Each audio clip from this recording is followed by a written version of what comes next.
오늘 우리에게 주신 하나님의 말씀은 히브리서 5장 8절에서 9절과 시편 37편 23절에서 24절 말씀입니다.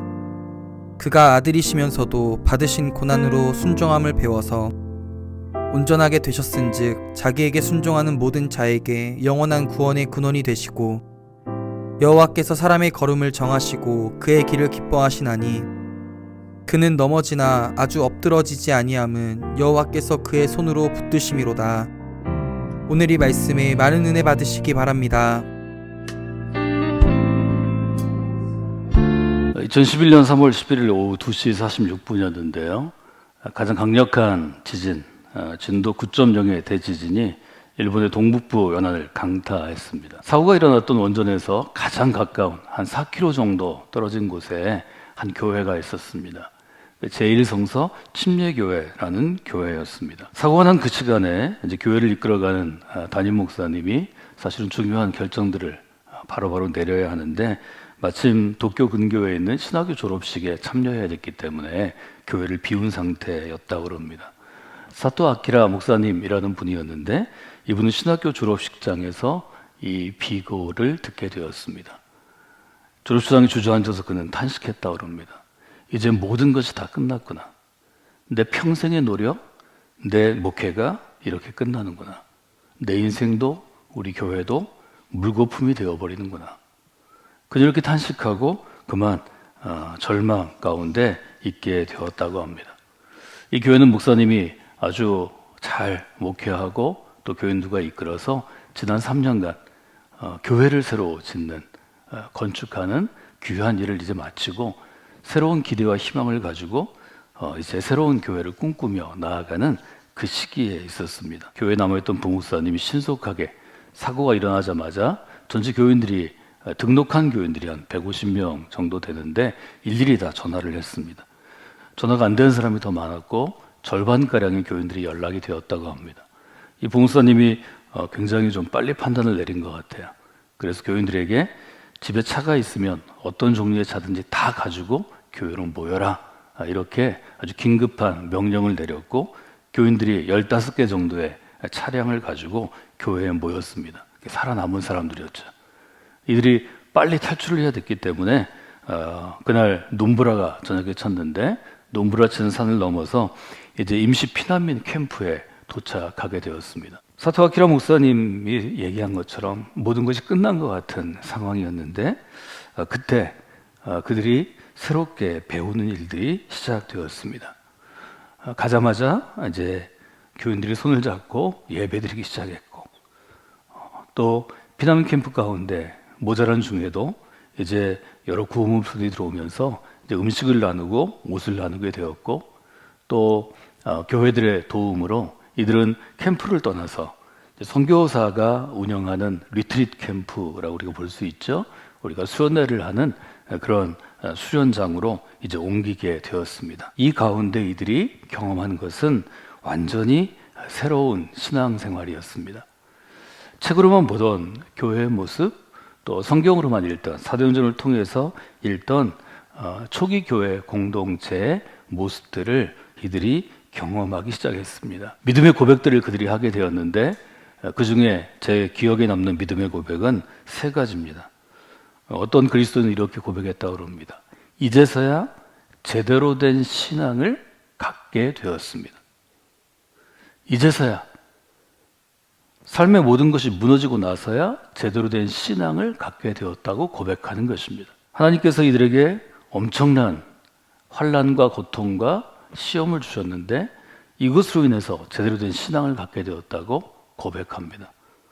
또 하나는 이런 고백이 제 기억에 남습니다. 내 힘으로 사는 게 인생인 줄 알았는데 그게 아니라는 걸 알게 되었습니다. 사고를 당하기 전까지는 내 노력으로, 내 수고로, 내 애씀으로 인생을 살게 됐다고 그렇게 알게 되었는데 그게 아니었다는 것입니다. 여러분 잘 기억하셔야 합니다. 그리스도인은 믿음으로 살아가는 것입니다. 그리스도인은 여러분의 건강이나 여러분이 나온 어떤 학교나 여러분의 직업이나 여러분의 부모의 영향으로 사는 게 아닙니다. 예수 그리스도의 사람이 돼서 새 사람이 되면 그때부터는 우리는 예수 그리스도의 주시는 능력, 즉 예수님의 힘으로 살아가는 것입니다. 이걸 분명히 고백할 때 진짜 그리스도인이 될 수 있습니다. 그리스도인이 되었지만 새 사람이 되었지만 여전히 내 힘으로 살고자 하는 사람들 우리 주변에 얼마나 많이 있습니까? 우리 교회도 얼마나 많이 있습니까? 그들을 볼 때 안타깝고 정말 안타까운 마음뿐이지만 본인이 내 힘이 아니라 주님이 주시는 힘으로 산다고 고백하는 데에는 반드시 이런 계기가 있어야 합니다. 아주 이런 터닝 포인트가 있지 않고는 사람은 깨닫지 못하고 알지 못하고 실현하지 못하는 것이라는 것을 다시 한번 생각하게 됩니다. 또 어떤 분은 이렇게 고백했다고 합니다. 우리는 죽지만 주님 안에서 다시 태어났습니다. 우리는 그 사고로 인해서 주변에 많은 사람들이 죽었기 때문에 그 순간 죽은 것과 다름없지만 이제 주님 안에서 in Christ, 예수님 안에서 다시 태어났습니다. 이것이 성경이 약속하는 새로운 생명, 영원한 생명, 새로운 삶이라는 것을 우리는 다시 한번 생각하게 됩니다. 이분들이 선교사가 운영하는 캠프에 옮겨서 오랫동안 생활하면서 붙잡은 말씀 중에 제일 중요한 말씀이 시편 37편 23절, 24절입니다. 여러분도 현재 고난 가운데 있든지 이전에 하나님께서 이들에게 엄청난 환난과 고통과 시험을 주셨는데 이것으로 인해서 제대로 된 신앙을 갖게 되었다고 고백합니다. 또 하나는 이런 고백이 제 기억에 남습니다. 내 힘으로 사는 게 인생인 줄 알았는데 그게 아니라는 걸 알게 되었습니다. 사고를 당하기 전까지는 내 노력으로, 내 수고로, 내 애씀으로 인생을 살게 됐다고 그렇게 알게 되었는데 그게 아니었다는 것입니다. 그리스도인은 믿음으로 살아가는 것입니다. 그리스도인은 여러분의 건강이나 여러분이 나온 어떤 학교나 여러분의 직업이나 여러분의 부모의 영향으로 사는 게 아닙니다. 예수 그리스도의 사람이 돼서 새 사람이 되면 그때부터는 우리는 예수 그리스도의 주시는 능력, 즉 예수님의 힘으로 살아가는 것입니다. 이걸 분명히 고백할 때 진짜 그리스도인이 될 수 있습니다. 또 어떤 분은 이렇게 고백했다고 합니다. 우리는 죽지만 주님 안에서 다시 태어났습니다. 우리는 그 사고로 인해서 주변에 많은 사람들이 죽었기 때문에 그 순간 죽은 것과 다름없지만 이제 주님 안에서 in Christ, 예수님 안에서 다시 태어났습니다. 이것이 성경이 약속하는 새로운 생명, 영원한 생명, 새로운 삶이라는 것을 우리는 다시 한번 생각하게 됩니다. 이분들이 선교사가 운영하는 캠프에 옮겨서 오랫동안 생활하면서 붙잡은 말씀 중에 제일 중요한 말씀이 시편 37편 23절, 24절입니다. 여호와께서 사람의 걸음을 정하시고 그의 길을 기뻐하시나니 그는 넘어지나 아주 엎드러지지 아니함은 여호와께서 그의 손으로 붙드심이로다. 아주 분명하게 얘기하죠. 우리가 믿음으로 살아가면 우리의 인생은 하나님께서 우리의 걸음, 우리가 걷는 그 길을 정하시는 것입니다. 우리가 걸어가는 길을 하나님께서 기뻐하시는 것입니다. 우리가 그런 사람이 되면 넘어질 수는 있지만 아주는 뭐냐면 완전히 넘어지는 것입니다. 넘어질 수는 있지만 완전히 엎드러지지 아니한다는 거죠. 땅에 납작 엎드러진다는 것, 완전히 쓰러진다는 거죠. 우리는 넘어질 수 있지만 쓰러질 때 하나님께서 우리의 손을 붙잡아 붙들어 주신다고 성경은 약속합니다. 여러분의 삶에 이 분명한 말씀의 실현이, 이 말씀이 이루어짐이 있기를 주님의 이름으로 축원해 드립니다. 그때마다 우리의 신앙은 강화되고 우리의 믿음은 견고해지고 우리의 믿음의 도리를 붙잡을 수 있게 되는 것입니다. 사랑하는 여러분, 사람은 넘어지는 것입니다. 우린 넘어집니다. 우리가 자주 부르던 찬양의 처음 가사처럼 주님, 우린 넘어집니다. 오늘 또 넘어집니다. 그러면 넘어지는 우리에게 믿음은 어떤 역할을 하는 것인가요? 전 이렇게 써봤습니다. 믿음은 사람이 넘어질지라도 완전히 넘어지지 않고 다시 일어나게 하는 능력입니다. 우리는 완전히 넘어지지 않습니다. 때론 넘어지지만, 자주 넘어지지만 주님께서 우리를 붙드심으로, 내가 주님의 손을 붙들었다기보다는 주님께서 나를 택하실 때 나를 강력하게 붙드심으로 우리는 넘어지지 않고 다시 일어나게 되는 것입니다. 표준세 번역은 이렇게 번역합니다.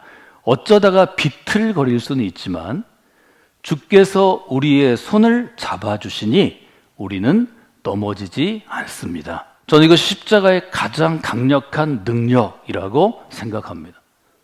우리는 약하기 때문에 넘어지지만 넘어질 때 주님의 손이 우리를 붙잡아 주시기 때문에, 우리를 안아주시기 때문에, 붙들어 주시기 때문에 완전히 넘어지지 않습니다. 다시 일어서게 되는 것입니다. 고난도 하나님께서 허락하셨다, 이렇게 고백하는 것이 우리의 믿음이라면, 하나님이 고난을 허락하셨을 때는 그 이유가 있을 것입니다. 이스라엘 사람들은 하나님께서 허락하신 고난을 그렇게 생각했습니다. 고난을 당하기 전에는 내가 그릇 행하였더니 이제는 주의 말씀을 지키나이다. 고난을 당하기 전과 당하기 후를 이스라엘 사람들은 그렇게 구분한 것 같습니다. 고난을 당하기 전에는 나는 그릇 행하는 사람이었습니다. 여기 그릇 행한다는 것은 어떤 것인가요? 하나님이 기뻐하시는 길에서 벗어났다는 거죠. 하나님이 기뻐하시는 길에서 멀어졌다는 거죠. 그릇 행했다는 것은 두 가지 뜻이 있다고 생각하면 좋을 것 같습니다. 우리가 걸어가야 할 인생의 길이 있는데 이 길에서 벗어나는 것입니다. 이 길로부터 멀어지는 것입니다. 이것이 그릇 행한 거죠. 근데 고난을 당한 다음에는 어떻게 되었냐면, 고난을 당한 다음에는 주의 길을 지키는 자가 되었습니다. 주의 말씀을 지킨다고 이렇게 표현되어 있는데, 이때의 말씀은 율례, 교훈, 혹은 말 그대로 토라, 용어 그대로 토라입니다. 주님의 길을 지키는 사람이 되었다는 것입니다. 여러분, 주님의 길을 지키는 사람이 되는 게 쉬운 일이 아니라는 걸 알게 됩니다. 우리는 때때로 내 의지로 주님의 길을 지키고자 합니다. 내 노력으로 주님의 길을 지키고자 합니다. 교회 공동체를 강력하게 훈련해서 훈련과 규율로 지키고자 합니다. 이 대표적인 것이 율법학자들과, 즉 서기관들과 또 제사장들과 바리새파 사람들이었습니다. 예수님의 시대 이 세 그룹은 예수님에게 책망을 받습니다. 너희들이 지키는 그 길은 너희들만의 길이라고 책망을 받습니다. 주님이 원하시는 길을 지키는 것, 고난당한 후에는 그 길을 가게 되었다는 것입니다. 짧은 시간이기 때문에 제가 용어로 정리를 해드리면, 고난당하기 전에 그릇 행하는 것은 하나님으로부터 멀어지는 삶입니다. 하나님부터 멀어지는 것을 우리가 한자어로 뭐라고 표현하냐면 하나님을 대적하는 삶, 이렇게 얘기할 수 있습니다. 하나님께 가까이 가지 않고 하나님부터 멀어지고 하나님께 반항하거나 하나님께 대드는 삶입니다. 이것은 아주 짧은 용어로 하면 순종하지 않음입니다. 그래서 대적하는 삶, 순종하지 않는 삶입니다. 하나님께서는 우리에게 고난을 통하여 순종하지 않고 대적하는 삶에서 순종하는 삶으로 바꾸어 주십니다. 이것이 창세기에 등장하는 아담과 하와로부터 시작해서 초기 족장들의 이야기입니다. 여러분 잘 아는 사람들이 있죠. 아브라함도 마찬가지고 대표적으로 야곱 같은 사람들이 있습니다. 이들은 처음에는 하나님께서 원하시는 삶이 아니라 원치 않으냐는 삶을 꿈꾸며 살아갑니다. 하나님을 대적합니다. 하나님 이 길로 가라 그러면 아니 난 싫어요. 저 길로 갈 거예요. 불순종합니다. 그러다 이들이 하나님의 손에 붙잡혀서 수많은 고난을 통과한 다음에 순종하는 삶으로 서게 되었다고 구약은 우리에게 알려줍니다. 그런데 신약은 그런 인생을 우리에게 보여주지는 않습니다. 신약은 오히려 다른 것을 보여주는데 예표가 되시는 그리스도의 모습을 보여줍니다. 히브리서 기자는 십자가의 고난을 통한 교훈을 이렇게 정리합니다. 우리 히브리서 같이 읽었는데요. 5장 8절 같이 읽어볼까요? 그가 아들이시면서도 고난으로 순종함을 배워서 온전하게 되셨은즉 자기에게 순종하는 모든 자에게 영원한 구원의 근원이 되시고 하나님께 멜기세덱의 반차를 따른 대제사장이라 칭하심을 받으셨느니라. 예수님께서 받은 십자가의 고난을 히브리서는 어떻게 해석하는가 하면, 그분은 하나님의 아들이시지만 약한 존재로 약한 모습으로 십자가에 달리심으로 그 고난을 통하여, 즉 십자가를 통하여 순종함을 배우셨다고 분명하게 우리에게 알려주십니다. 예수님께서 십자가를 통해, 그 고난을 통해, 그 아픔을 통해, 그 마음 가운데 쓰라림을 통해서 순종함을 배우셨다면 우리는 어떻게 해야 될까요? 우리도 십자가로 나아가면서 그 십자가를 함께 지면서 혹은 주님을 뒤따르면서 그 고난을 통해서 순종에 이르는 길을 우리도 배우게 되는 것입니다. 순종은 하나님의 뜻에 무릎을 꿇고 복종하는 것입니다.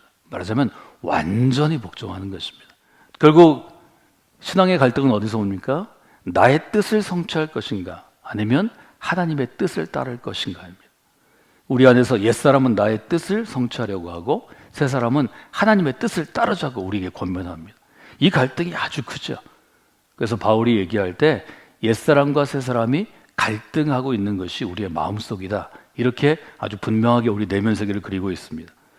순종의 궁극적인 목적, 하나님이 우리를 순종으로 훈련하시는 궁극적인 목적은 하나님의 뜻을 따름으로 하나님의 뜻을 이루는 사람이 되기를 원하는 것입니다.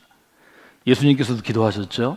마지막 기도, 여러분이 아시는 단동산에 올라가서 기도하실 때 예수님 이렇게 기도하십니다. 그들을 떠나 돌 던질 만큼 가서 무릎을 꿇고 기도하되 아버지여 이것이 아버지의 뜻이거든 이 잔을 내게서 옮기시옵소서. 그 다음이 더 중요하죠. 같이 읽어볼까요? 그러나 내 원대로 마시고 아버지의 원대로 되기를 원하나이다. 이 앞부분은 좀 할 수 있으면 이것을 피할 수 있으면 제가 피할 수 있으면 좋겠습니다 하는 아주 순전한 예수님의 한 마음이고, 그러나 정말 이것이 아버지의 뜻이라면 내 원대로 내 뜻대로 하지 마시고 아버지의 뜻대로 되기를 원하나이다. 그래서 우리는 십자가를 예수님께서 아버지의 뜻을 이루고자 걸어가신 순종의 징표로, 순종의 아이콘으로 우리가 볼 수 있죠. 그런 점을 여러분들이 보시면 좋을 것 같습니다. 오랜 시간 신앙생활을 하고 여러분들이 이런 고통이나 고난을 다루고 이르는 결론이 있습니다. 하나님의 뜻을 구하고 그 하나님의 뜻을 알고 그 하나님의 뜻을 따르는 것이 우리의 인생에 있어서, 우리 믿는 믿음의 삶에 있어서 얼마나 중요한지를 여러분이 점점 성숙해질수록, 또 오랫동안 신앙생활에서 익어갈수록, 나이 들어갈수록 여러분들이 배우게 되고 알게 될 것입니다. 할 수 있으면 여러분이 조금 더 일찍 이것을 알고 이대로 살아가면 여러분의 인생의 가운데 토막을 제가 하나님께 드리라 하는 이야기를 해드렸는데, 더 귀하게, 더 많이, 더 아름다운 곳에 쓰임받을 수 있는 기회가 많이 늘어나는 것입니다. 저 여러분이 그런 하나님 앞에서 좀 지혜로운, 하나님의 지혜를 가진 그런 인생이 되시기를 주님의 이름으로 축원해 드립니다.